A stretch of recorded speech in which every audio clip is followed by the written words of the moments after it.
Jeneng mung kaya kelinci dengkulmu melocot. Iki anake mbarep Semar, ayo. Muni piye kowe mau? Kowe mau muni piye? Semar nganti ora gelem tak beni negaraku. Lah kalak rudha paripeksa kawula sakarang kadempel tak gawe karang abang tak gawe sungsang bawana.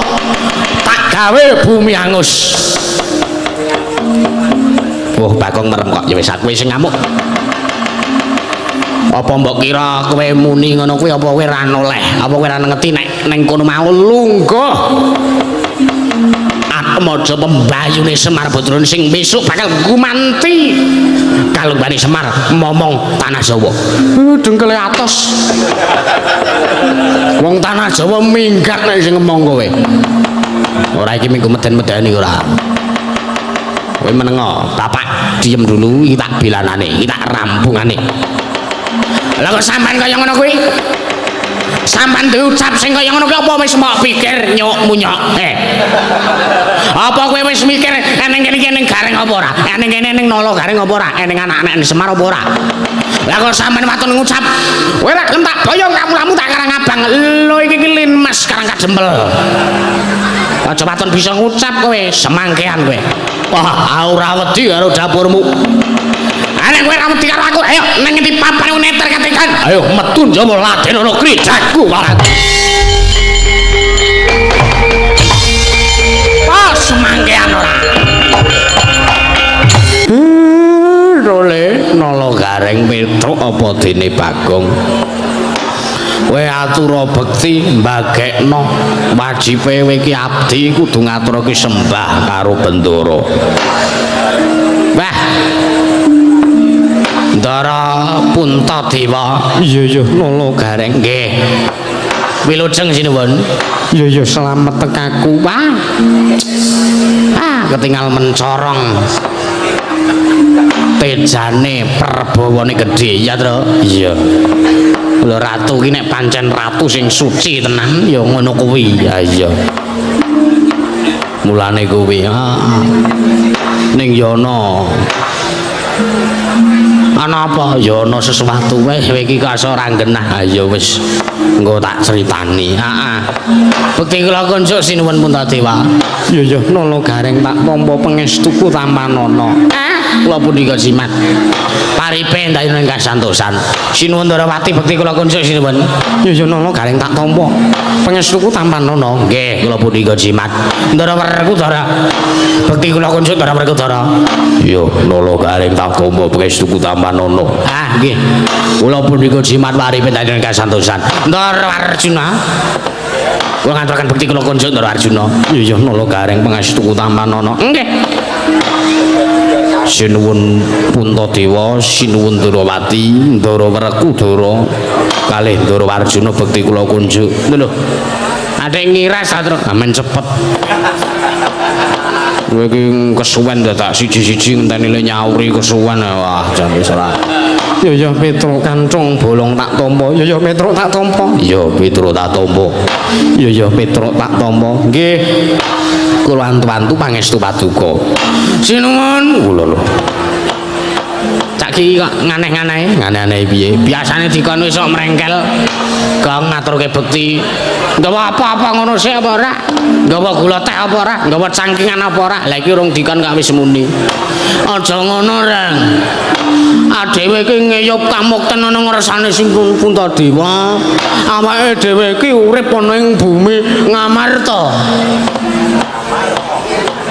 Awake dhewe iki wis mangan 8 wektu ning negara Ngamarta.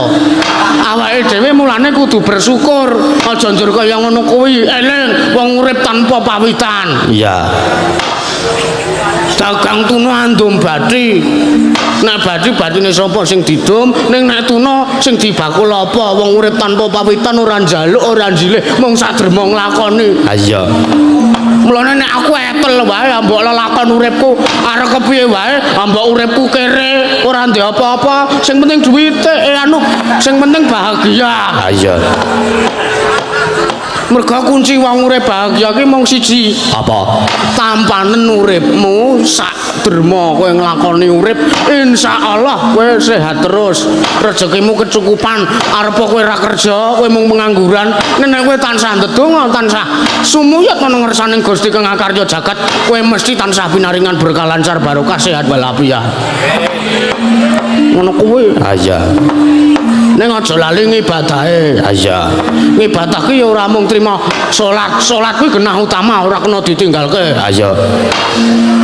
Ngibadah kuwi meliputi siji sedekah. Ya.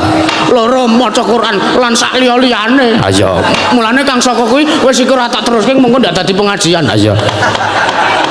Sinuwun Puntadewa bekti kula konjuk sinuwun. Iya iya. Kono kawan Bagong jangkep nggonmu matur jangkep.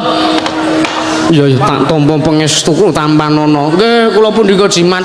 Iya iya. Bagong tak tampa. Mengke riyen kula dereng matur. Oh iya lali aku. Wah edan.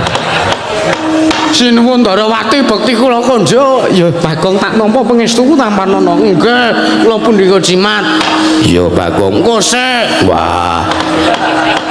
Kok urung-urung kok wis arep menehi pangestu para. Bekti kula konjuk Darawarku Dara. Ya tak tampa pangestuku Tampanana. Nggih kula pundhika jimat. Ndara Janaka bekti kula konjuk. Ya ana kawan Bagong sing banget ndak tresnani. Wah asik. Tak tampa pangestuku Tampanana. Nggih kula tampi amplope.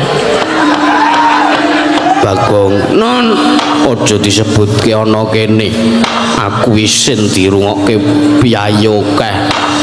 Mboten napa-napa. Sing nggon amplop pun kula tampi kantun sing transferane dereng. Kowe iki ra ngisin-isinke ngono kuwi to Gong kowe nampa apa? Ya wis ana bisnis. Iya. Ya ngono kuwi wong ki nek bersyukur menjalani hidup rezeki iki sing jeneng rezeki iki sangkan pananing dumadi. Ha iya. Ora kanthi kanyono-nyono wong ki nek bersyukur mesti teka dhewe. Ha iya. Ora sak kowe njaluk-njaluk ning pinggir dalan nyuwun Pak Bu Mas Mbak Dik.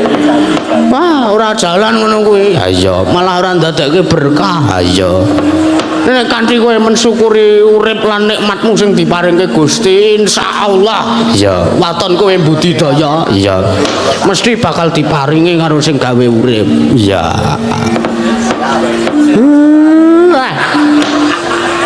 Nyuwun sewu sinuwun. Sasampunipun kula nampi rawuh jengandika. Niki pahit niku. Ah niku pahit. Kowe iki ra ganggu sik to iki bapak arep matur. Ya ora nggo dolanan cangkem, kowe iki risih lah. Bagong menengo sik. Nggih Bapak. Sak sampunipun kula nampi rawuh sing ngandika Gusti kula ingkang sinuwun.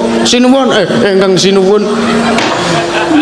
Damel kaget penggalih kula dene kula nampi rawuh sing ngandika. Monggo mboten kados dene adat ingkang sampun.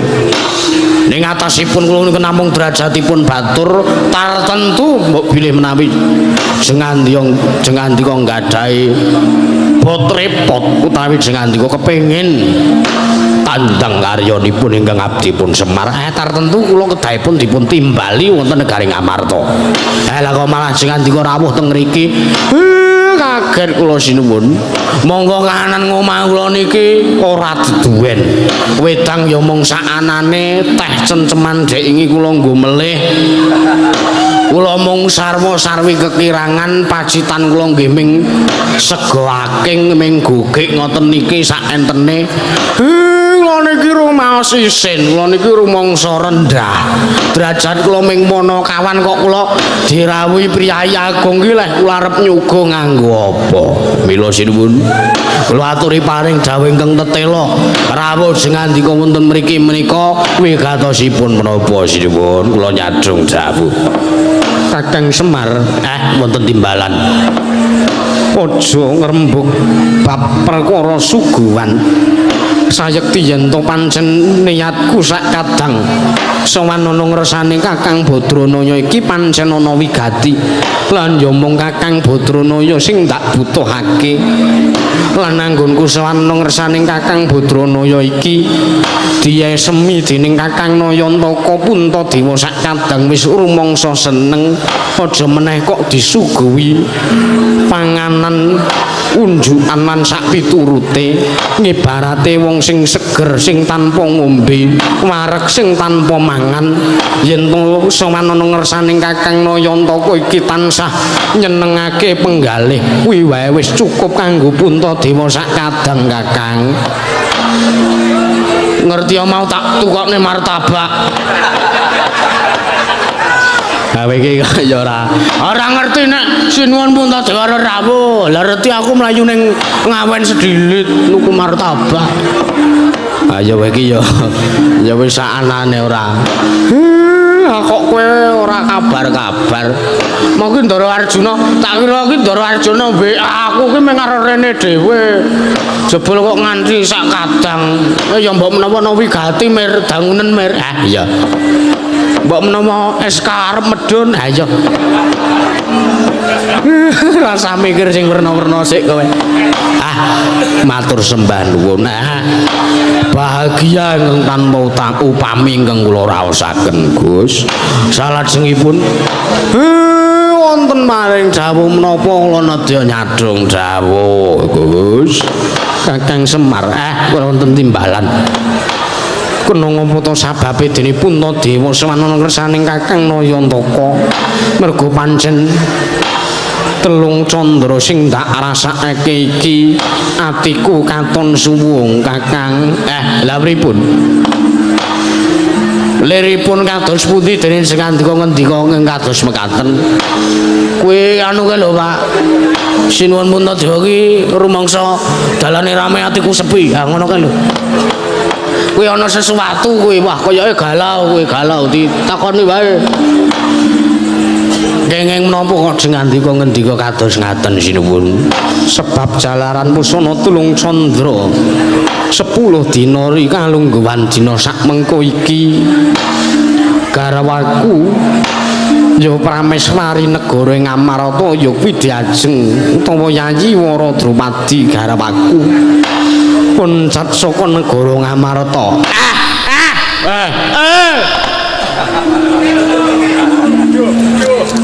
kidung apa to ki sampean kaget aku yo melu kaget ora senengane kok ora ngrebeki wae ora Gusti Ayu Wara Drupadi oncat saking negari Ngamarta iya lah teng pundi lungane yen to aku ngerti lungane mesti wae aku ora rene no wong kok yo mbok yo mikir Semar ki goblok wis cetha takon rene iki sambat ora dingerteni lungane Gusti Ayu Drupadi nang endi kok isih takon lha lungane nang endi lha mbuh lah ngerti lungane nang endi ra yo ora rene mesti langsung digoleki dituju dijemput kanthi mobil Alphard Semar ki sok neka-neka wae ora lah larah-larahe kepripun kok saged mekaten ya mung rikala semana nalikane tabuh wanci 8 bengi bareng isa aku lan Yayi Wara Drupadi lelungguhan ana ing Taman Keputren Negara Ngamarta kedadak Yayi Wara Drupadi kepengin becekake sarira nguyuh iya ndadak dibasake beceke sarira nguyuh ngono wae wis ayo iki ratu iki ya basane kudu ditata dumadakan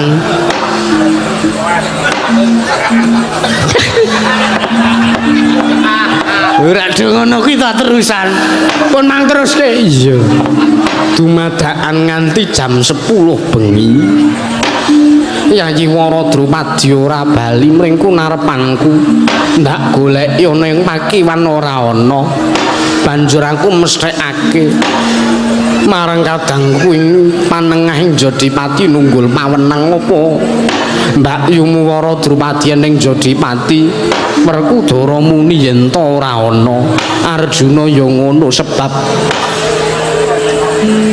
kuwatiring manahe Puntadewa yen to ngasi mengko Yayi Wara Drupadi dicidra dening Arjuna wong kok senengane sok ngaruwara wong kene iki lagi karo Sembadra kok dituduh sing ora-ora ya mung pun Kakang Subriya wae Arjuna mboten Koko Prabu mboten dados menapa banjur ndak pesthekake Yayi Wara Drupadi ilang tanpa dimangerteni menyang endi kalungguhane lan lungane Yayi Wara Drupadi tumulyaku ngrawuhake Koko Prabu Sri Bathara Kresna ndak aturi rawuh ndak suwuni priksana ngendi lungane Yayi Wara Drupadi wis ningali kaca paesan uga nanging Kakang Nayantaka Puruhananira ora dimangerteni uga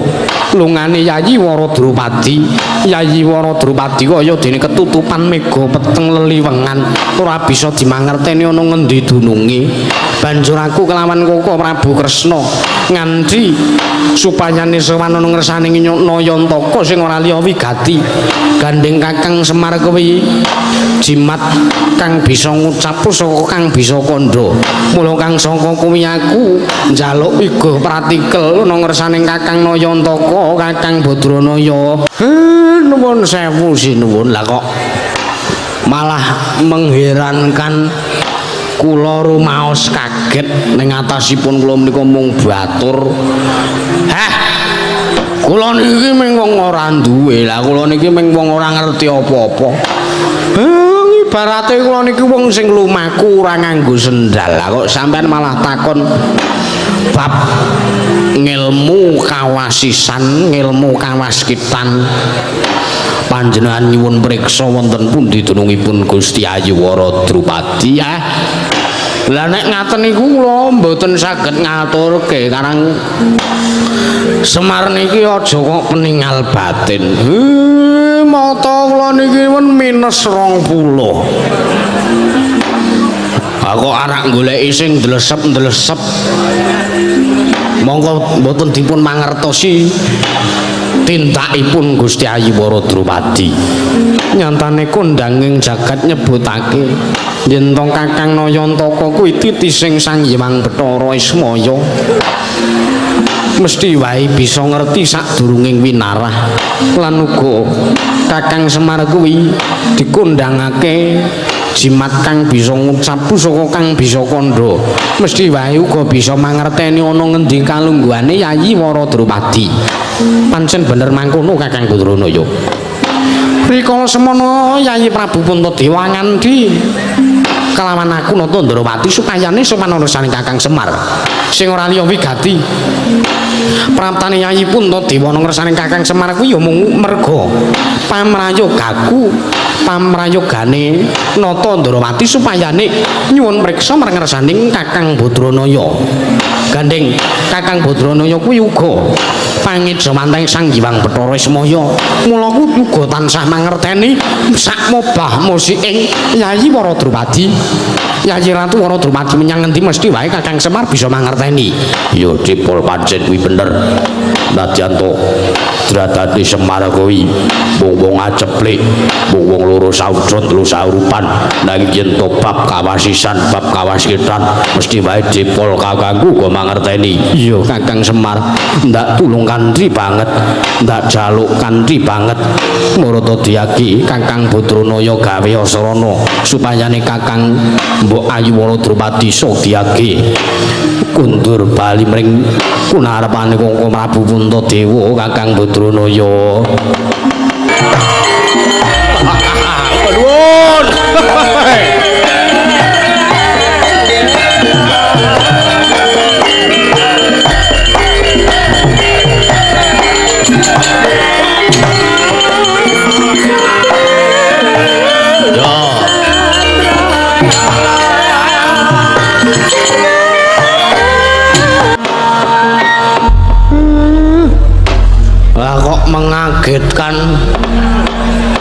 mengagetkan ki basa apa mbok sing cetha to mir iki ra. Nang kene ki sing rawuh ki priyayi-priyayi sepuh kabeh kowe kok mengagetkan jengkele atos iki. Gawe kaget ning atase tole aku urung rampung.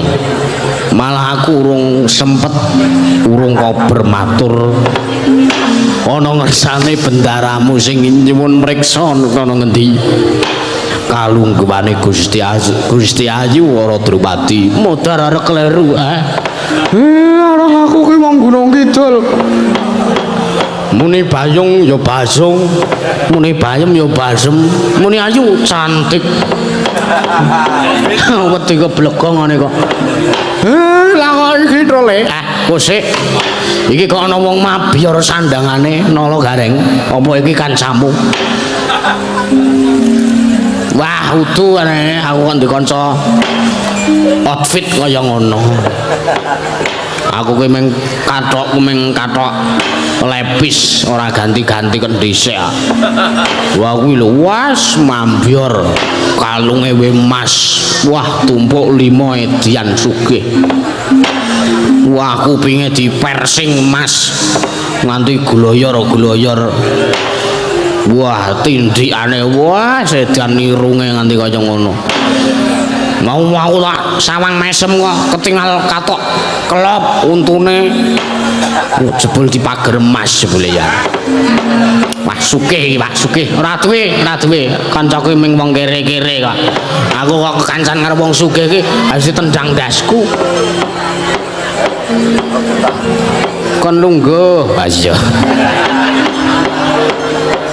Sing mburi men ketok. Iya, mesti ana sing ngati. Iya. Petro apa iki kancamu? Dudu Pak, anu sanes. Wong aku ki ra ndek kanca kaya ngono kuwi. Kanca-kancaku ki yo kaya gentho. Monggo kuwi nek tak sawang kok wah sandangane katon nabior iki ratu sugih tenan iki. Ora Pak, kudu kancaku. Nala sapa? Nala sapa ora? Bagong apa iki kancamu Dole? Tuh. Kancaku ki lemu-lemu padha aku. Kancaku ki ya bangsa bronjong, mentok ngono kuwi. Ha iya. Kudu aku ora ndek kanca kaya ngono kuwi. Tur nek iki wong kuwi ki Nalendra resik kok. Ha iya. Nek kancaku ki wah kanca-kancaku jenis kabeh. Aku tahu kelepetan dosane ning alhamdulillah wis iso mari. Ha iya. Ayo nek ora sing ngajari ya kanca-kancamu kuwi kanca-kancaku. Ha iya. Wis pokoke nganggur lunga wong telu, aku bronjong mentok. Roni. Kuwi wis pembahasannya wis di luar nalar. Ha iya. Lah iya to. Tenan kuwi. Ha iya. Wis anggere mobil siji isine wong 4 kuwi wis ora nek sing genah. Ha iya. Wis kancaku ya mung kuwi. Ha iya. Kepepet liyane ya berarti liyandrayan ya kepethuk ning dalan terus bareng. Ha iya. Ora aku ora duwe kanca ngono kuwi, Pak. Ha iya. Mengke riyen sinuwun kula nuwun sewu. Katingal datan mobah, datan musik. Kunarepan jengandika Kisana menawi kula tingali saking busana panjenengan menika Nalendra. Kula nuwun sewu panjenengan menika Nalendra saking pundi? Sinten jejulukipun? Lan kula nyuwun pangapunten sampun kinenten kula menika wanuh yekti saweg sepisan kula menika wanuh tumambuh marang kersa jengandika sinuwun Kisana panjenengan menika Nalendra saking pundi Kisana? Lah kok meneng wae? Kula nuwun sewu. Kisana panjenengan menika Nalendra saking pundi? Sinten jejulukipun Kisana? Wah, micek kuwi fix benah. Ora ngono kuwi to orang iki Ratu Agung ora. Iki ora tak gugah. Oh, lah merem kok riyip-riyip matane ora.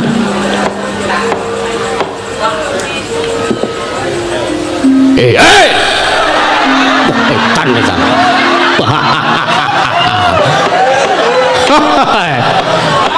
wah edan age wae makler ira wong wedok ayune ora sama lah kok digugah lehku nendra keparat so sing aku mau kula wah edan kadang sampean ki ditimbali bapak kok malah turu ra wah lali aku wah edan wah wonten dawuh nuwun sewu ki sanak napa jenengan niku capek kok dugi ngriki sare wah edan wah edan ya pancen dina iki aku oke gawean kesel ora sebane biyo arep rene iki mau aku pijet usik apa ya bener kene iki omahe sing jenenge Sumar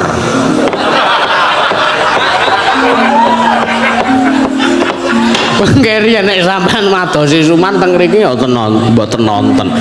Mriki niki omahe Semar Badranaya. Lah iya Semar Badranaya. Waduh. Di Ngapura. Wah, kleru lek nyebut. Apa kene iki omahe Semar? Nggih teng mriki omah kula, gubuk kula mboten wonten kalih nggih teng mriki. Sinuwun wah edan. Ning atase kowe tak sawang saka lehmu nyandang nganggo kowe iki mung wong sarwa-sarwi serba ada. Sarwa-sarwi prasaja lah kok bayo kowe ndi pendhapa kaya ngene. Wah, ampuh. Iki nek dienggo wayangan, wah, mantep. Apik tenan Semar. Nggih. Sagatuk-gatuk kula ngene iki leh kula nyelengi kepriyen tuku cagak siji. Tahun iki tuku cagak siji, tahun ngarepe tuku cagak meneh. Njur mengke dari tahun ke tahun mengke nglumpuk dados pendhapa kaya ngeten iki nggih sak rupa-rupane. Ora. Iki jan apik tenan pendhapamu. Pendhapamu jan apik tenan. Yo. Ya monggo emane ana pendhapa gedene semene kok sing separo gendeng sing separo asbes pendhapa cara ngendi ngene iki niki niku karang kula ajeng tumbas gendeng niku danane pun mepet pun entek-entekan kula ngedoli napa-napa mergo anak kula si ndower niku kalah lae judi online nganti dol-dolan apa-apa kula niku urip sengsara gara-gara wedhus siji nika nganti ora deduwen wah ya ora mokal yen to kowe uripmu ngrekoso mongko aku percaya kowe iki jaring ngetutke Pandhawa kuwi wong sing sugih Bondo Bandu seprapat jagat kuwi karepe para Pandhawa. Mula kang saka kuwi aku ngalem lehmu gawe Pandhawa. Matur sembah nuwun. Nggih sak rupa-rupa wong niki dereng dicet. Ora apa-apa. Nek urung dicet kuwi malah ketok kesan alamine entuk Semar. Alamine entuk naturalistik. Nggih, naturalistik ya. Ojo kaget mergo aku ki cah seni rupa. Mula aku sithik oke aku yo ngerti bab perkayunan ngene aku yo ngerti. Wah, edan. Suwunanmu saka kayu sono keling. Nggih sak gatuk-gatuk kula niku nggen pekarangan kula enten sekedhik terus kula damel suwunan. Wah, edan aku iso gedene semono. Yo. Kraton kuwi ora ngasih semene gedene. Yo, tak alem Semar, tak alem. Mengke riyen panjenengan menika nalin terus saking pundi? Saurunge aku njuk ngapura nek aku ora basa karo kowe mergo pancen nuwun sewu yen to dititis kok kalungguhane derajat lan pangkat. Aku lan kowe kuwi dhuwur derajatku timbang derajatmu. Mula kang saka kuwi di ngapura yen to aku ora basa karo kowe mergo mengko nek aku basa karo kowe mundak kowe gedhe ndasmu kowe gembelo. Nggih mboten napa-napa. mboten masalah kula niku wonge nrimonan kok sinuwun. Yo. Nek kowe sudi mestani karo aku iki nalindring panggang kencana jejulukku Prabu Lokayanti.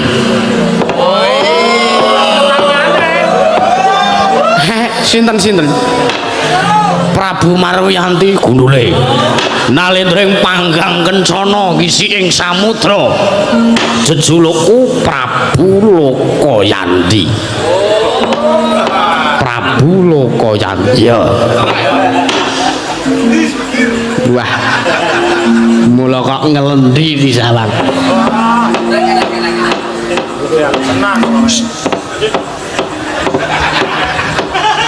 Kaget aku wah jane ora jenenge kok Yanti. Wah ya ora mokal. Yanti ku sing ngetutke aku kae. Ha ya wis kowe menengah, kowe menengah. Kowe bengi iki dikawal. Heeh. Asem aku wingi tanggal 30 diawasi bojoku kowe.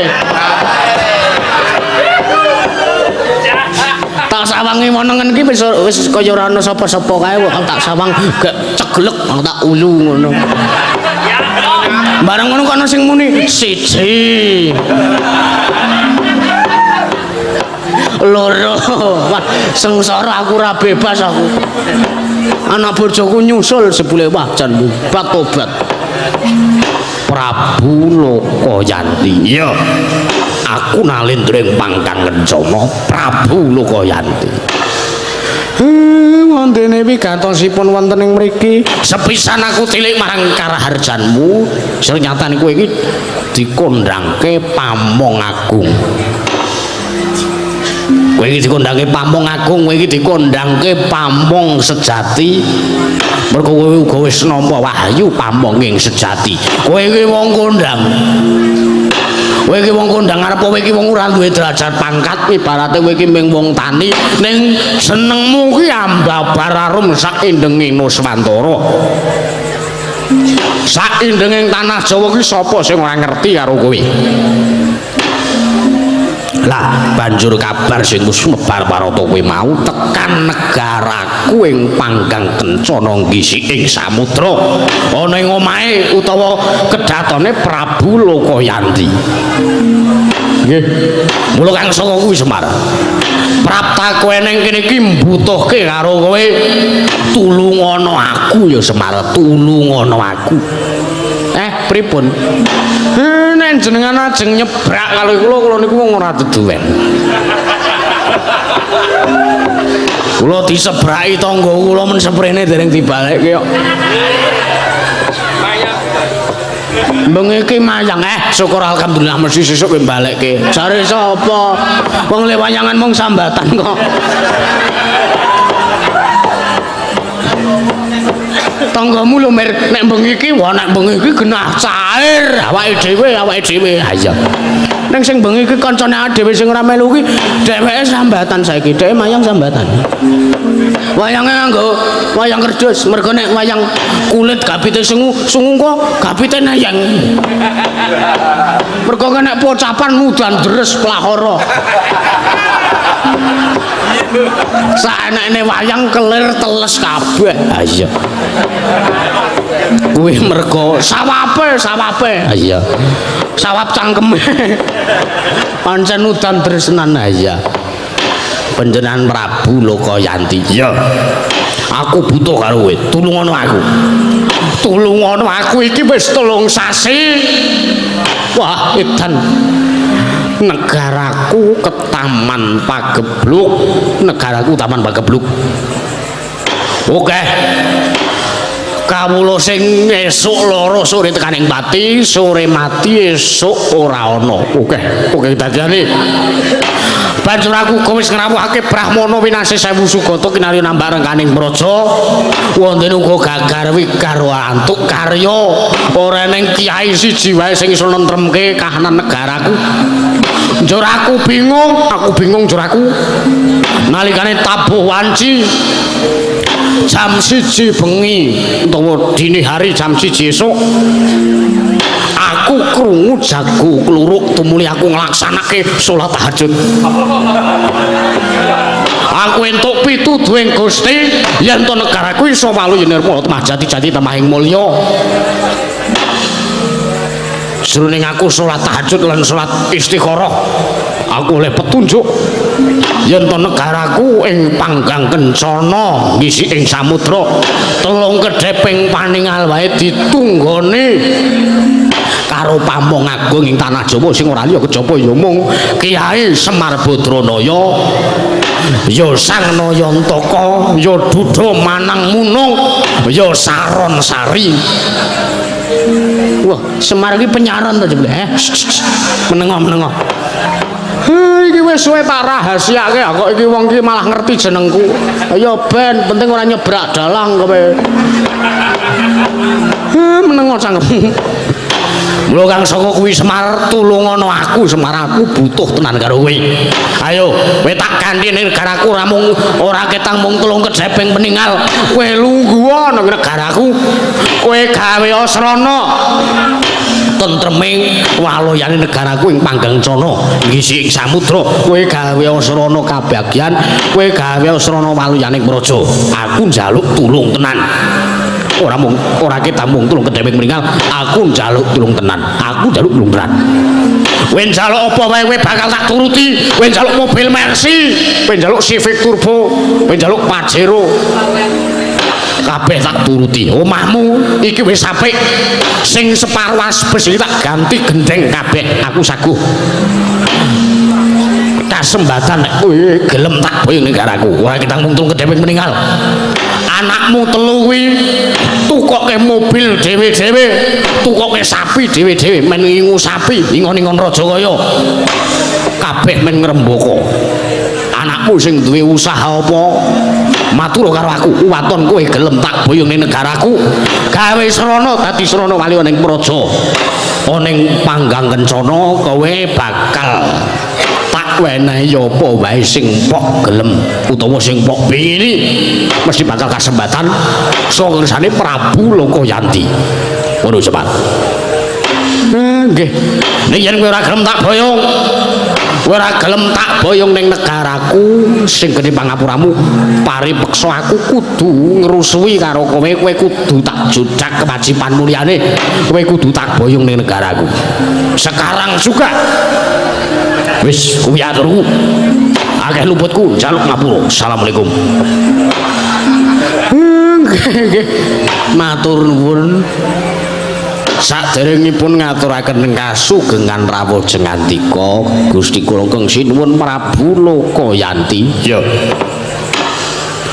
salajengipun sugeng rawuh wonten ing gubuk kula nggih kaya ngeten iki gubuke Semar sarwa sarwi kekirangan sak wontene ora apa-apa aku malah seneng omah kaya ngene iki wis kae kok ana kamar lawange pirang-pirang niki niku karang kula niku caket kalian tempat wisata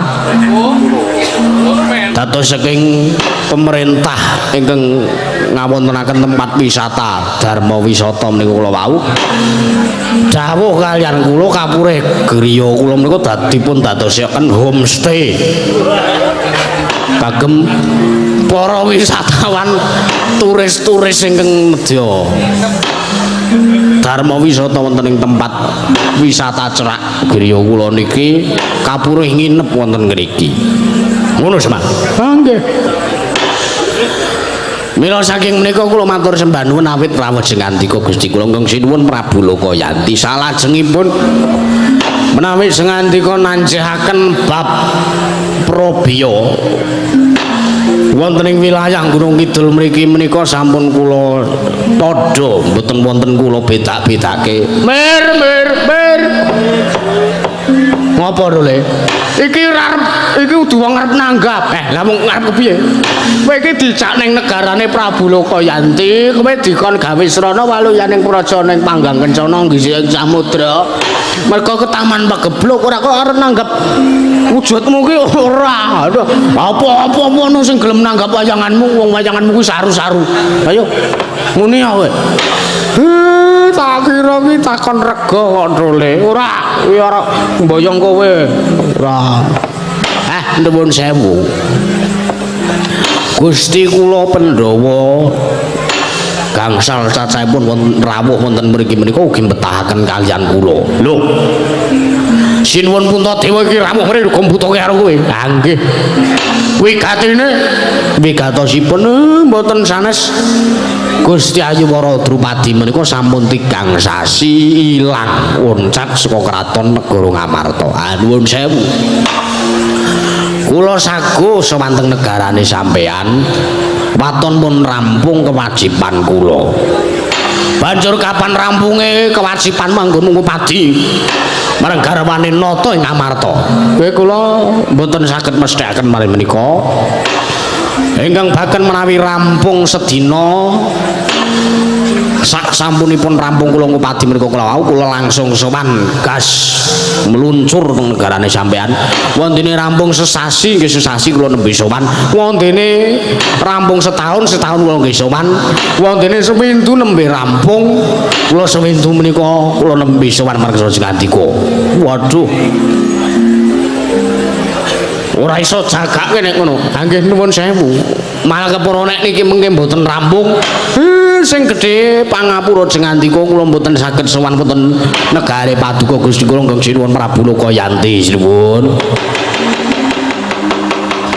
Wah. Gawe gelane atiku ucapmu jawabmu kang kaya mangkono Semar. Ya. Nek kowe bloko karo aku, nek kowe wegah sowan ning negaraku, kowe mung karek omong ora sakit berkuteng. Aku kuwi sing ndek kewajiban iki. Kula sing ndek kewajiban iki niku. Nek rampung setahun kula tak sowan setahun, nek mboten rampung kula ora iso sowan teng negarane sampean. Apa apik kaya ngono kuwi? Gelake atiku kowe Semar. Nyatanipun nggih saged kula ngaten. Nek rampunge nggih setahun kula sowane setahun. Nek wonten mboten setahun rampung nggih ngentosi sak rampung kula panjenengan kedah ngantri selak modar kawula sanegaraku. Iki ngibarate nggone ke Taman Pagebluk iki wis stadium akhir. Lah kowe malah muni delangap-delangap cangkemmu kowe muni nek ora rampung ya ora arep sowan kowe gawe gelane atiku.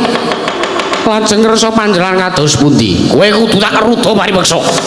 Dina iki kowe kudu sowan negaraku. Kowe kudu sowan negaraku, kowe kudu gelem, kowe kudu manut tak boyong ning negaraku panggang kencana sing samudra. Nek kowe ora gelem tak rudha paripeksa, kawula sakarang kademlak bumi angus.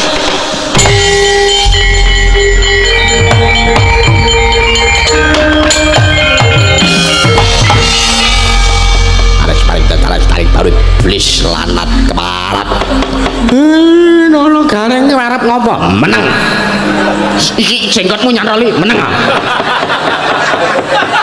Meneng.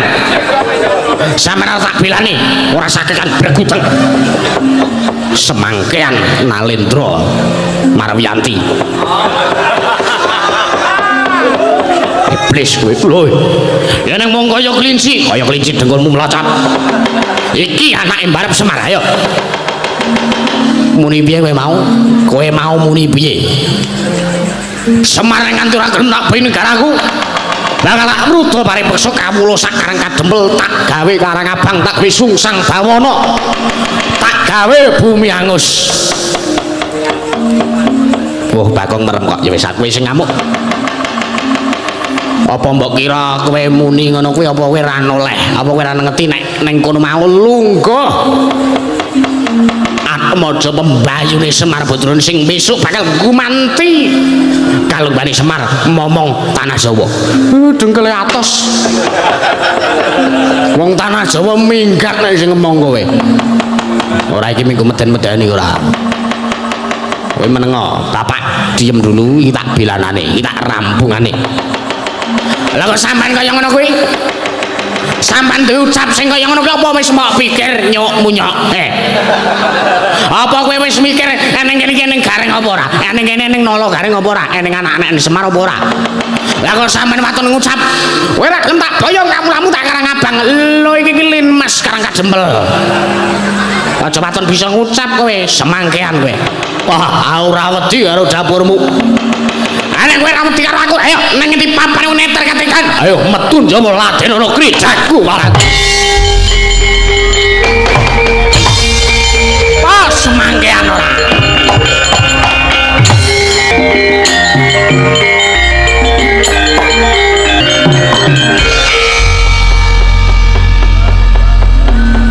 Gareng-gareng nanti Pak. Ratu kayak mau ditantang karo Gareng. Wah, edan. Gareng ki mong kaya ngono kae arep mungsa ratu gedhe dhuwur kae mah. Heeh. Wah, kok keliwat pakartine Gareng. Hah. Jure iki piye iki kanane wis kriwikan dadi grojokan guyon dadi tangisan. Lho kok sike. Orang-orang ini pada datang ke sini mau diapain kalau gak disuruh ngundurke ratu kayak mau ora tak takon. Kowe iki wis pirang tahun bae labuh karo Pandhawa. Nek wong-wong iki kok roh sampean kerepotan lah kok diem aja. Ai ratu macam apa? Ora eling kalau sampean nyoblos dhisik. Ora.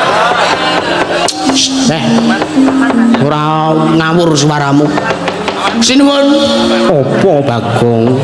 Wah, sampean ngerti kanane Nala Gareng le nantang ratu kae mau. Iya, aku ngerti. Wah, edan. Iki ora tak akal. Ndara Arjuna. Apa sampean ikhlas nek weruh Nala Gareng dipiloro karo ratu kae mau? Ora ikhlas. Sampean mboten nrimaken? Ora, aku ora trima. Cobi sampean ki wis pirang taun bae dilabuhi karo Nala Gareng. Wis ora iso dipetung taune wis suwe banget. Lah nggih. Dadi nek Nala Gareng lara-lara aku ora trima. Nek Nala Gareng mati, aku layat. Waduh. Tak kira ki arep melu golek dalane mati apa? Sampeyan lahir batin nggone tresno karo Nala Gareng. Iya, aku lahir batin tresno karo Nala Gareng. Lah saiki Nala Gareng duwe kesusahan. Kok sampean meneng wae iki? Apa sampean ra ndek perasaan? Waduh edan. Aku ki wong sing kepiye? Ngatasi sing belani aku meneng wae. Nah. Ngono ta metu ngono ta diundurke ratune. Ndara bariku Dara. Apa? Sampeyan kelingan mboten jaman sampean dilabuhi Gareng? Ora kelingan. Lho, piye to ki? Zaman sampean isih wujud bungkus. Zaman sampean di salah keteng tengah ngalas. Tek berasa ngara. Sampean ora kelingan. Nek sing nunggaki sinten? Gareng Den. Sing nunggaki Gareng. Iki aja ngasih iki mengko Ndara mereka Dara sing tesih wujud bungkus menika direka daya dening mungsuh. Lah sing nunggu niku Nala Gareng nganti mati-matian Nala Gareng niku arep dipangan macan barang. Apa ya ngono? Ngono.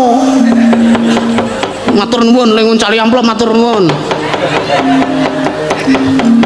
Sampeyan kok weruh Nala Gareng arep dipulosaro karo ratu kemo, sampeyan meneng bae. Lah apa kuwi? Nek ngono Nala Gareng nglabuhi karo aku. Nglabuhi karo sampean coba ta. Coba nek sampean ora dilabuhi karo Nala Gareng, sampean dhisik wujud bungkus. Sampean wis pecah bungkuse, sampean ora sida urip ning alam donya, ora sida dadi satriya ing Jodipati Raden Roni Wahyudi. Niku sampean mangeling-eling niku. Sing mbela sampean niku Nala Gareng bae ora bae-bae. Nala Gareng niku arupa wujude kaya kelinci. Ning nika ampuh tenan. Nek ngono Nala Gareng dilelabuhan karo aku. Lah dilelabuhan wae gedhe. Wah edan. Aku kudu nulungi karo Nala Gareng. Nah, rak ngono, padhing anane. Sampeyan dilabuhi napa Nala Gareng? Akeh banget. Kok mboten belani? Nek aku iso perang ngono, apa nggih pun jenengan lenggah teng mriki mawon, pun. Nggo kula kanthi teng mriki nggo. Pun lenggah teng mriku. Pun teng mriku mawon sae-sae mawon. Iya. Sampeyan dilabuhi napa Nala Gareng? Ha akeh banget. Zaman nalikane ono aku disingetake ning Widara Kandang. Heeh, jaman melu Mbah Kuat. Ana ing Widara Kandang. Bapak Sagopa, Ibu Sagopi sing nglabuhi aku Nala Gareng. Lah, kula ya melu wae, aku ya melu. Aku ya melu kae. Apa iya? Enggak. Aku ora tau weruh irungmu. Wae kula iki karang irung kula pesek dadi ra ketok. sampean labuhane kathah tumrap apa nala garing labuhane kathah tumrap sampean. Oke banget. Saiki gareng arep dipulosol karo ratu kae mau kok. Sampean meneng wae. Waduh, nek ngono aku duwe utang budi karo nala garing. Lah duwe akeh banget. Waduh edan. Ora nyangka yen to nala garing dule labuhan kang gedhe karo Kresna. Wes, piye Mer? Tentrem kahanane Mer. Nek ngono wis dukun budal dhewe-dhewe wae. Kakangmu nala garing gak diawat-awati lho. Siap awat-awatane lah. Ayo truk melu ayo.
Timbalan patuku Gusti Kulungkung Sinuwun Prabu Lokayanti ngawi sangjane Purwadya Blontring tapel wates ing Karang Kadempel nyadong dawuh timbalan patuku Gusti Kulungkung Sinuwun Prabu Lokayanti ingkang abdeng katumengguan cemadong dawuh sinuwun. Lah dalah Koko Prabu kula nyadong dawuh timbalan paduka Kanjeng Koko Prabu ingkang rayi ing kepadyan nyadong dawuh Prabu Yayi Patih Jayalenggara wonten timbalan. Lah taala lan kowe tumenggung kabeh aja kaget dene iki sira ingsun nawi ning tapel wates Karang Kadempel merga pancen kahanan Karang Kadempel kriwikan dadi rujukan kuwi dadi tangisan. Niripun kados pundi paduka paring dawuh kados mboten. Ngerti anake Semar ora nrimake yen to Semar tak boyong. Yektine Semar bakal tak boyong kinarya. Nambak renganing praja iki mau mung pawadan. Yektine iki mau mung pawadan. Yektine Semar tak pateni.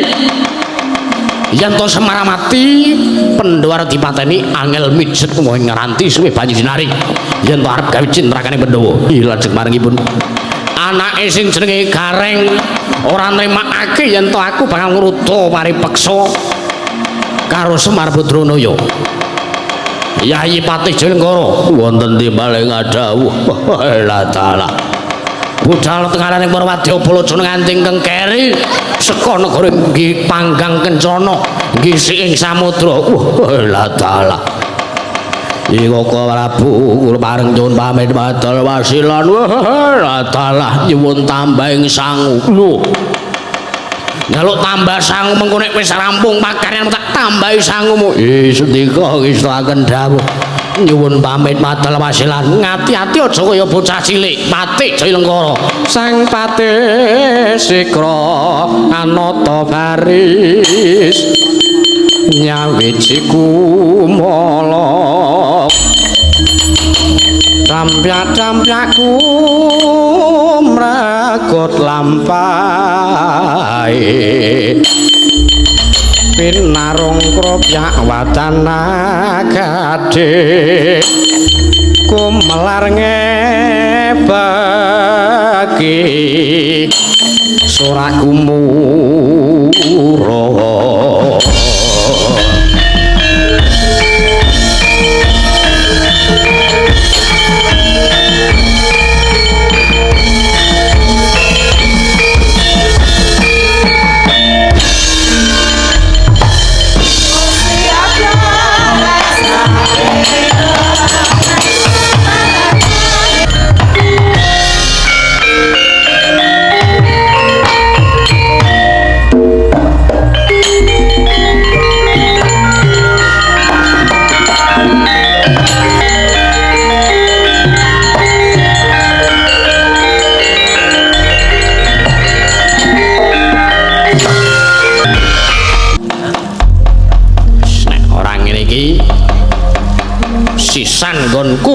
nglabuhi karo bapak ben ora pangling kae wadya Balasanegara panggang kencana. Halo Bu Sudir wis arep rene. Ayo Yanti maju Yanti. Reng reng reng reng reng. Eling eling. Eling reng. Petro ngapa? Iku dadak rene. Aku ki semelang kowe engko nek gur dicitos karo Prabu Lokayanti utawa wadya balane. Awakmu ki wis kok ngono kahanane kowe iki wong ringgeh. Aja sok-sokan arep maju. Truk. Kowe ngembe karo aku. Arep awakku cilik kaya ngene ning bengi aku ditanggap ning kene. Lho, kowe muni ngono. Ora maksude ning bengi iki sing dadi rol nggo ngeces dengkulmu mlacat. Rol ki ateges peran. Sing berperan nala gareng. Biasane Bakong sing nglabuhi Karang Kademel saiki nala gareng. Ya karepmu. Ning aku ki semelang, Kang. Nek sampean maju terus mung dibanting. Truk. Dibanting kok aku ki anti pecah. Ngono? Tahan air dan anti pecah. Kan mikat kana. Kowe iki arep diwangi. Wis ora, ming wadya Balane Yanti wae sepira to? Aku pilih Yantine. Wis ora kowe iki kok.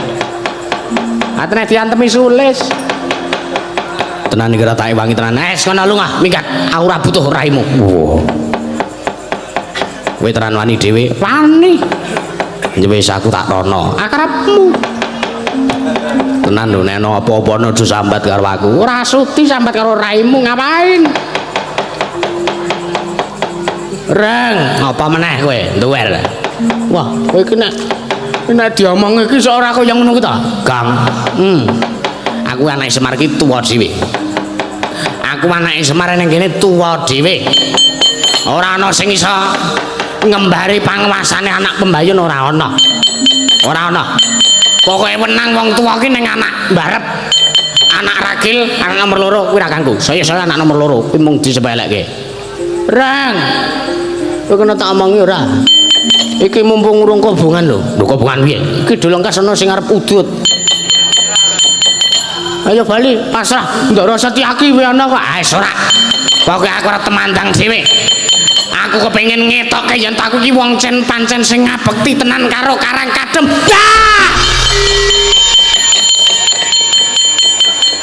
Modar ora kowe. Wong ki nek kementhus kaya ngono kowe ra.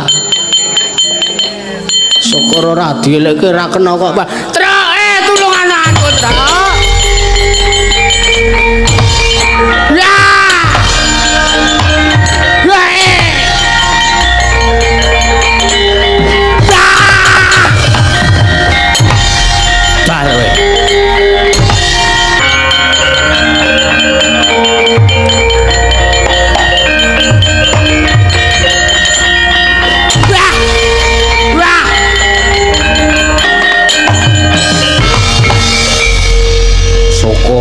Aja sok sombong, wis ora.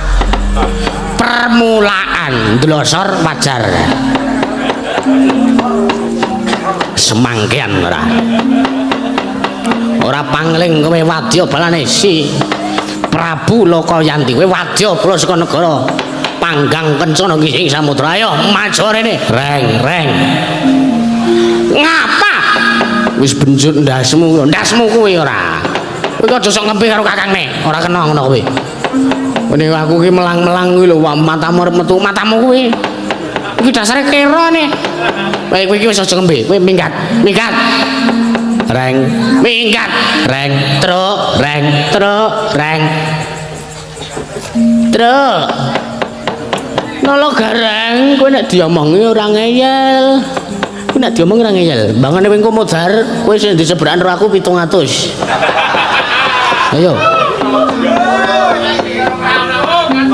Ora.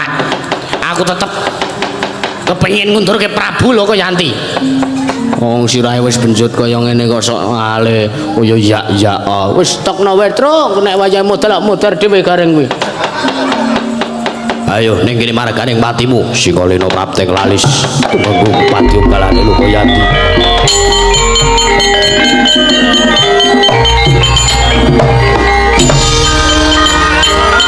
Lah.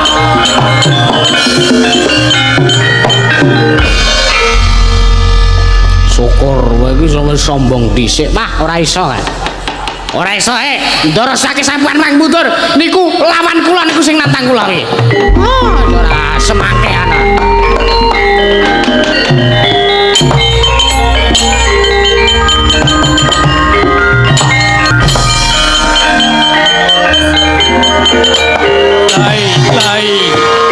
Lai po.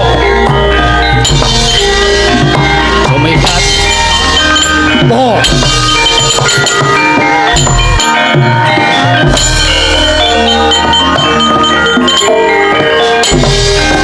Jar. Jar.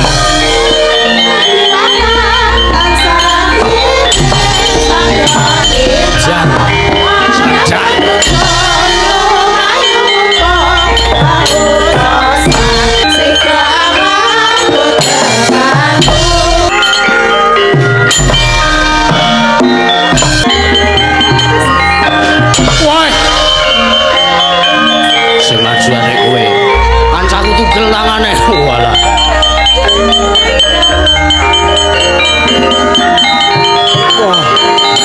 Wah. Wedan. Yo. Walah. Walah. Sambato. Yo. Sanjak das. Yo alah. Wei. Sambat boy jot pot oh bala yo mati aku oi bola jot dilungi kopi malah jot yo wala go ayah oi oh mati aku alah yo be alah oh yo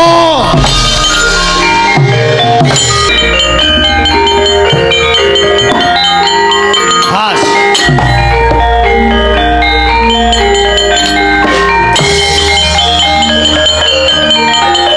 yo aduh mati aku yo alah weh alah bot ba yo alah weh bo yo alah bae bo ye alah bae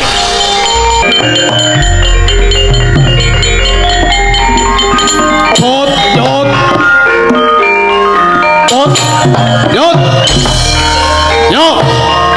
aduh sambato oh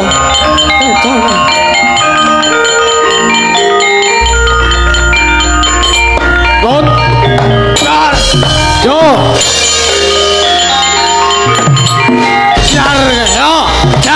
jar yo wa bae alah rucut ta syukur ora ya ba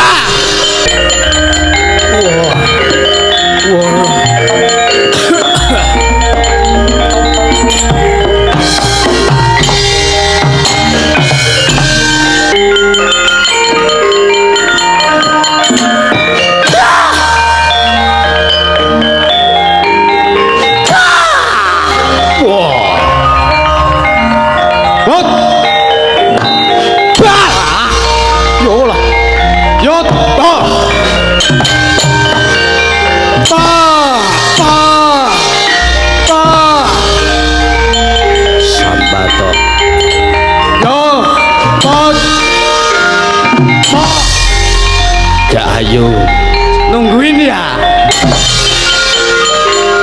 cocok tumbak jebol dadam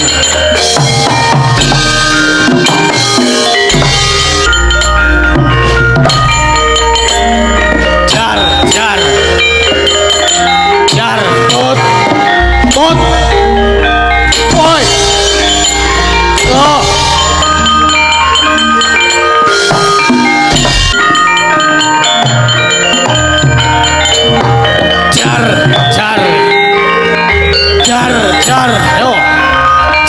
oh iyalah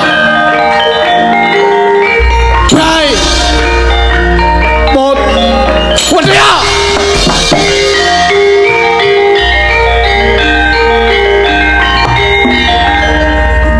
nungguin ya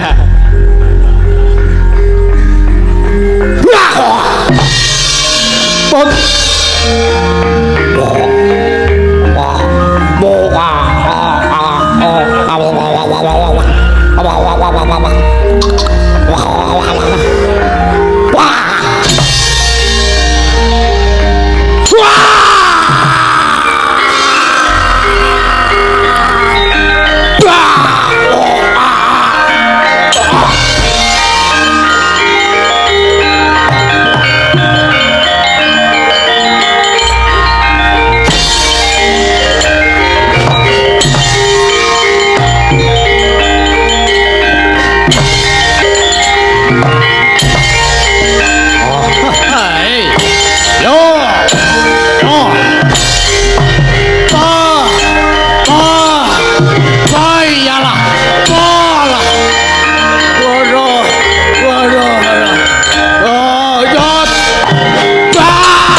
rumangsaku rene entek-enteke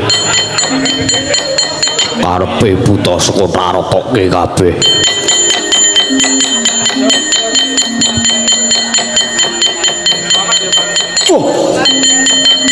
keparat gok tokok tokok biung rene tokok wah edan iki wadya balaku entek kabeh iki kok long piye iki lho tokok iki wadya balaku entek kabeh iki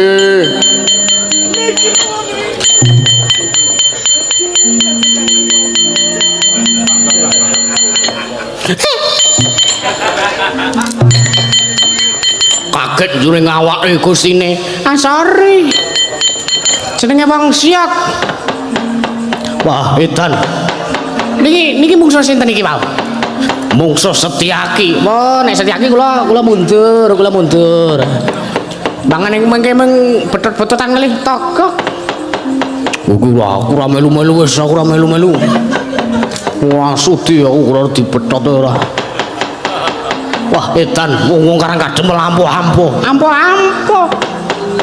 giri lusi calmetan kena kinira pokoke sampean kuwi mungsuh ngomong karang kadempel ngatos-atos napa luwe-luwe nek pun enten Bagong niku wah yakin niku wah edan lung non wadya balaku sing wis dadi batang iki klumpukna keparengipun karep-karep kapake wong nggih siap ngatos-atos nek sampean ajeng-ajeng. Ya. Wis iki segmen iki Togok Mbilung ora ngelekke apa-apa. Wis ben arep muter ya ben kuwi. Nengane kok ora sake dielekke kok ngeyel entuk batang buta. Wah edan. Arep maju musuh ngrangkat dempel. Kakarepmu. Wah edan parus maning jajal lanat sukertaning bawana iblis lanat. Wong karangkat dempel ampuh Semar jebul dekengane pirang-pirang ayo. Setyaki ora pangling Werkudara Janaka maju. Iki tandingana krejane Prabu Lokayanti. Wis iso ngalahke Prabu Lokayanti. Sembah lamaanmu slawe tahun barat. Boy.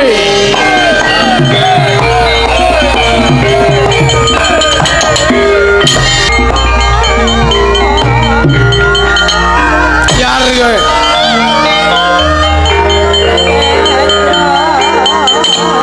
Yar. Oyak kowe ora? Ora.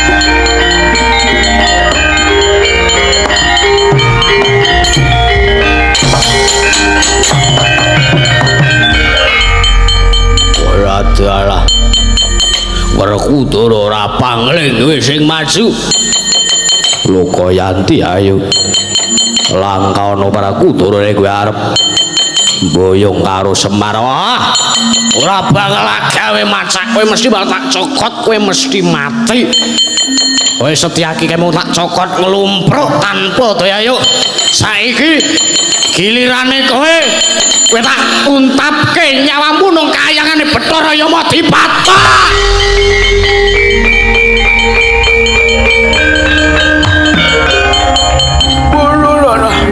Walah. Yalah. Wah. Sambato Lokayanti. Wah, edan. Wah. Bye.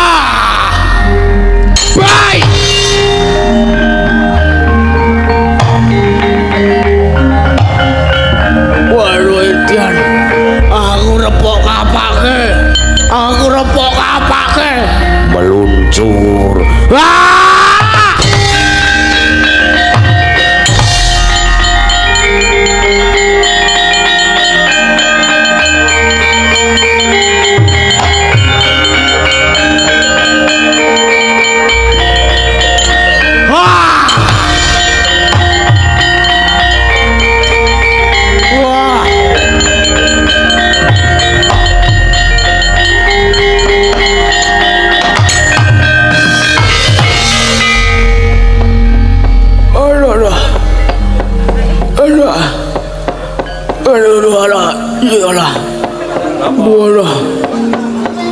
Waduh. Wah. Rusak raiku dadi tuwik kaya ngene. Ning ora apa-apa. Kowe iso menang mungsuh Bama Senden. Kowe iso ngalahke aku Werkudara ya titenana kowe tak panah Kyai Candra Wirayang. Ora mudyar tenan aja lakon dosa kowe bisa menang mungsuh Prabu Lokayanti keparat mati.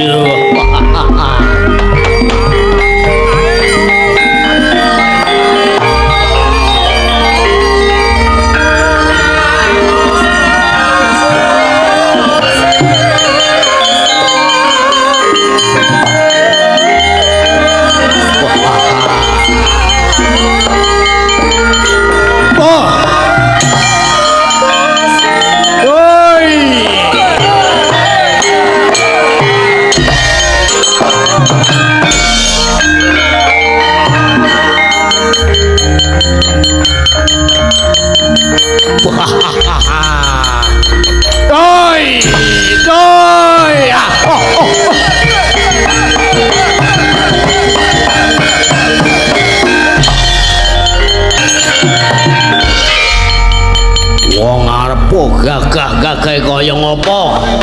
Mungsuh panahku Kyai Candra Wirayang kowe modar.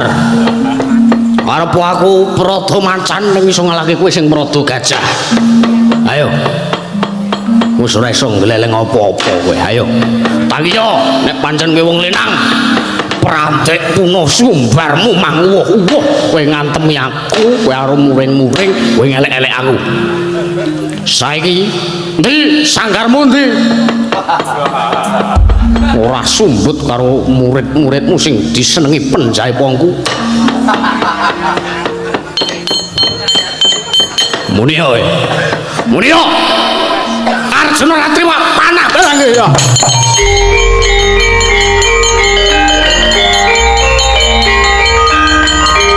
Oh. Ah.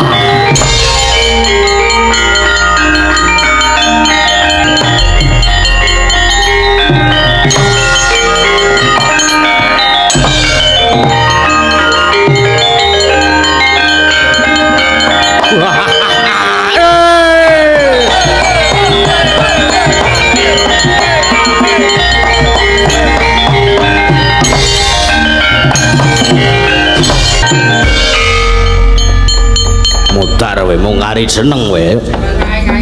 Bojomu semono akahe saiki rondo kabeh. Ayo, kowe ora tangi bojomu semono mbane tak pek. Ayo, tangi yo. Kowe tangi yo. Ora sumbut leh mung nyang rega kebangetan. Ming mungsuh panah Candra Wirayang kowe modar. Ayo. Ndi liyane sing ora trima. Mungsuhe Prabu Lokayanti Barat. Hei. Oh. Oh.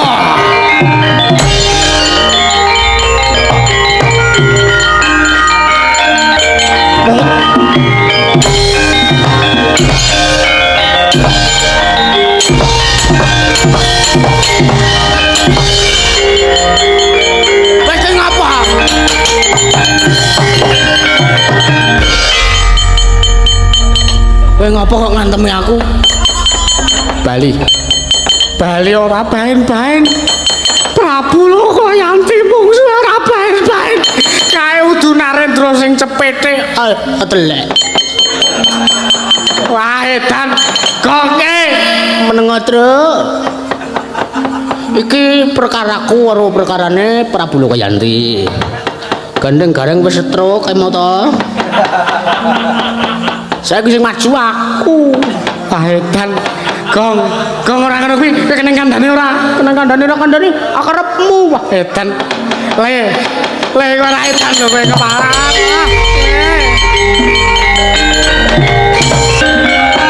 Apa sira mlata saya mlata. Bagian podo-podo sayu topo rasa kediburi. Ora kocok rubutan. Ora kapan bercanda. Seraya li binatang September Oktober Januari Februari April. Halo, ora kepiye kowe? Wah.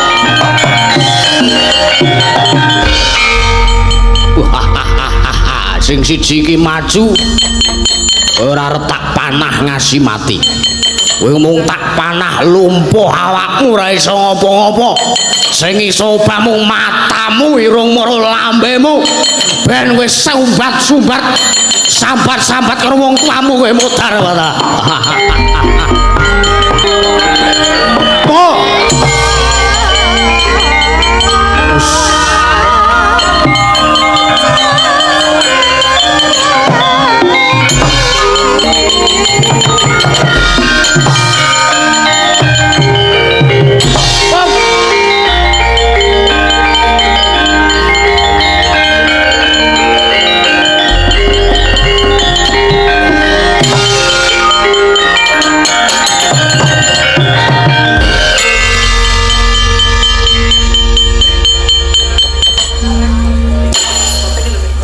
Edan kowe.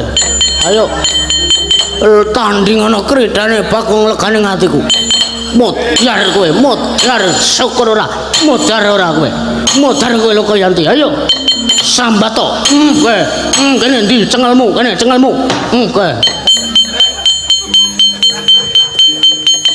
Kowe ngopo? Lho kowe kok meneng wae. Perasaan kowe iki nglumpruk tanpa daya kowe tak antemi. Wah, ayo maju. Kok setok iki kok? Oh, iki kok. Lho. Kok ora iso diobahke to iki? Apane? Sikilku, tanganku kaya ora ana otote. Dalar apa? Darahe kaya ora ngalir. Mbok aku ditulungi ti Yanti. Kowe iki biasane sok nangekke lho kowe iki. Kok sak gendokan iki, sak gendakan iki. Aku ora iso ngopo-ngopo kok kowe. Kowe ora marai aku tangi. Ayo. Tangi legane ngatiku. Siji iki pancen arep tak pateni ning kowe kudu tak bondo, kowe tak gawe ning negaraku. Aku arep teko ning omahmu. Iya. Wah seneng ngene. Wong liyane wae wis rong mesti iso ngono kowe ya. Ya wis aku manut. Lho. Ora sambat sebut. Ora. Kowe tak gawe ning negaramu. Negarane sapa? Negaraku. Kowe negaramu. Karepku. Lho kok kowe nirake aku? Ayo ben. Duh iki kok ora iso obah to ya awakku to ya. Prabu sapa kowe? Lokoyanti. Prabu Lokoyanti. Aku iki tok apa to jane? Kowe kena daya ning panahku Kyai Candra Wirayang. Oh, layakne. Aku ora iso ngopo-ngopo wah jan. Iki nganti pirang jam efeke? Sak rampunge. Oh ya, sak rampunge siap. Iki modele kaya sing lembaran gitu, lembaran apa? Tenan iki awak kurang ngrasake apa-apa tenan iki lho kok Yanti. Yakin wis. Iki ambok. Ora ngawu, gawar ngawur ucapmu. Wis aku gawen negaramu. Yo. Aku apa wae apa wae manut. Anggere aja tak pateni. Ora. Kowe ora arep tak pateni mung arep tak piloro. Ya wis bener. Kowe kena dayane panahku Kyai Candra Wirayang. Layakane wuh iki sapa to montore blombongan iki ya. Biasane Petruk iki montore kaya ndrututututut. Biasane Jupiter ceguk. Ngene iki suarane ora ngawu gawar ngawur. Ben bendaramu tak pateni kowe tak kunjara dhewe. Kuncaranen. Wah, tak gone negaraku kowe arep.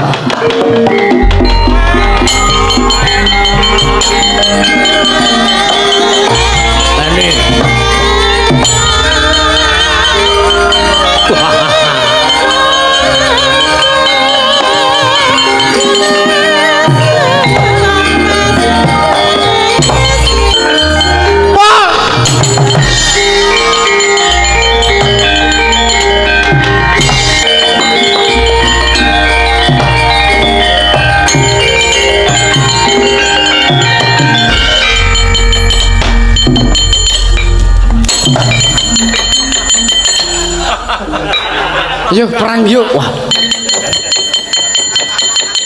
Ayo. Njaluk tak ladeni perang ngono apa kepiye kowe? Ayo.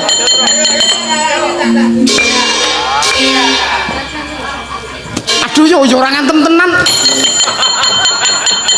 Ajane ngejak perang. Ora. Ngopo kowe jelalatan mlayumu? Niki ketiwasan Hinun ong Lalu tambra ganggang Sinong mati sakat kinari ong Semangka hangkro sesumbar Ngapa to?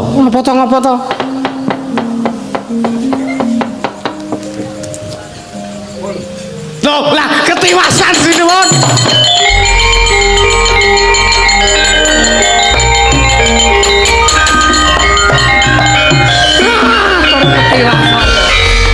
Petruk ana apa mlayu-mlayu? Ha iki aki bener mau ki kleru kaya wajan wis ora.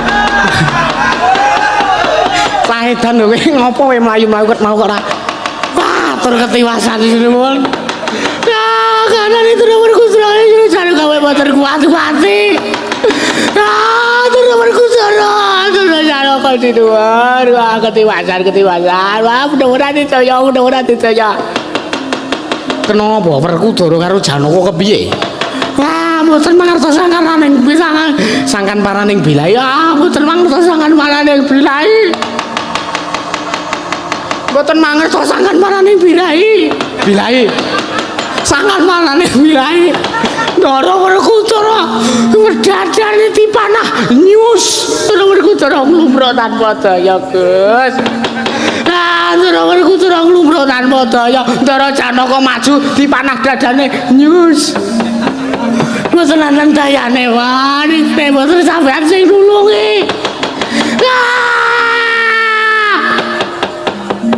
Lho santai. Terus kok bahasane santai ora?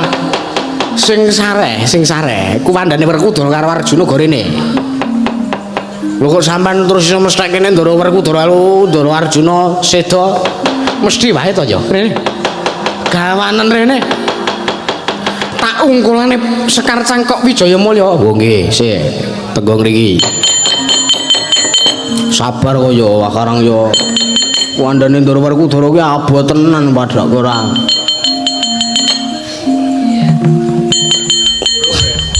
Lho kuwi sikile kok ngomple ya ben. Lho. Tadi iki abot tenan iki. Ora Petro ora dimbleki aku. Yo alah. Kowe ora ngawur danane. Alah. Alah. Alah. Iyalah. Iyalah.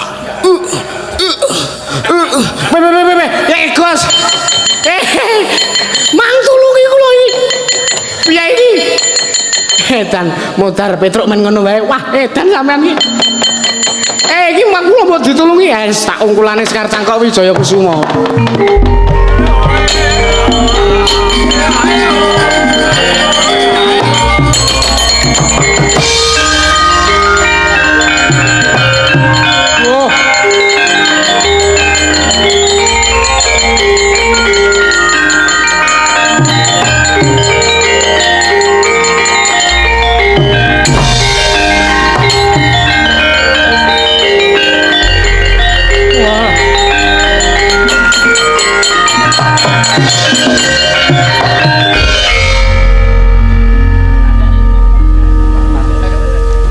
Mami cangkepe sampeyan kok diet panganan apa iki yo mengurangi berat badan sampeyan kuwi yo diangkat abote ora sebane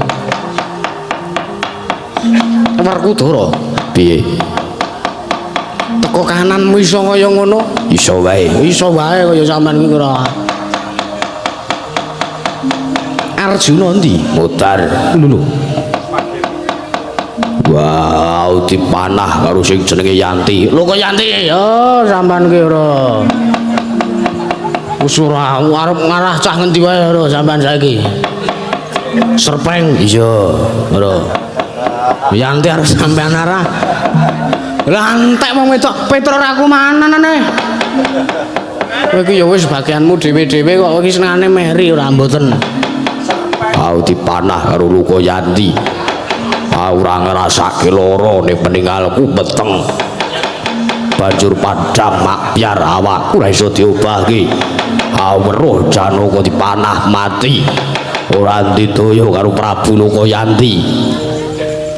Lah Bagong mau wah Bagong dipikut karo Prabu Lokayanti. Dipikut? Iya. Niku tenan? Wah tenan apa ora kudu iso ngapusi.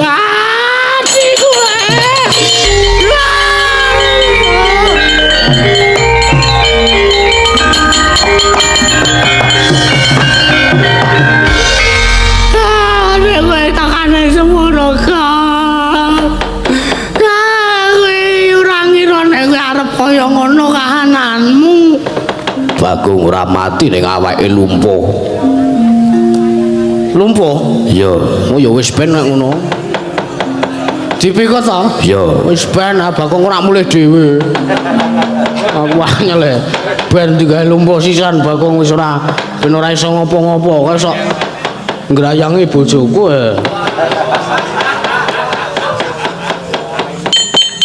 Ketok kisah netan Mbah niku nyata sinuwun. Niku nyata wis Bagong nek ora tindakke wah bahaya tenan bocah niku. Komandane Arjuna gawenan rene. Nggih, siap. Nek iki enteng wong bobote mung padha kula. Karepmu? Ha nggih.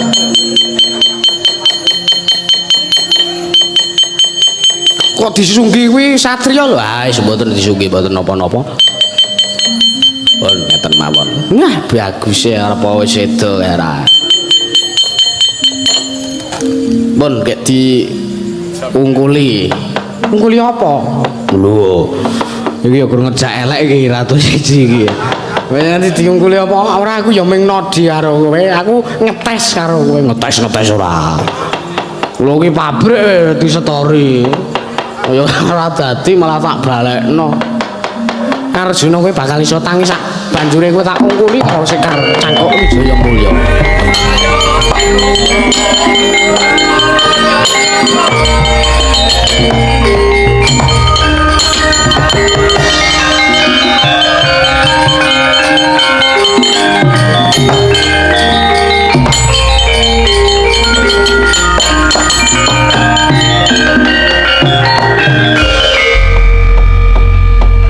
Wonten menapa Koko Prabu? Lho. Apa kowe ora mangerteni kananmu? Mboten. Sekawit kula dipun panah dening Nalendra ingkang namipun Prabu Lokayanti. Tumuli paningal kula katingal peteng mboten saged nyumurupi menapa-menapa. Tumuli kula dipun beta wonten salah sawijining karang kawidodaren. Hah, wong ki nek bejo good looking matine wis sok maneh langsung digawa ning karang kawidodaren. Ya dasare ya pelananganing jagat placuring bawana. Tak tapuki. Lelananging jagat lancuring bawana. Ya sore kaya. Lajeng kados pundi Koko Prabu? Bagong kapikuting mungsuh lajeng keparengipun. Ayo kanggo golek srana supayane bisa nemokake negarane Prabu Lokayanti awekasan Bagong iso digawa bali lan kepiye saranane supaya Mbak Yumu karo Drupadi iso kondur meneh menyang negara Ngamarta yen njaluk igo mrantikel karo Kakang Semar. Monggo Koko Prabu kula diraken. Ayo cithek lah kira iki.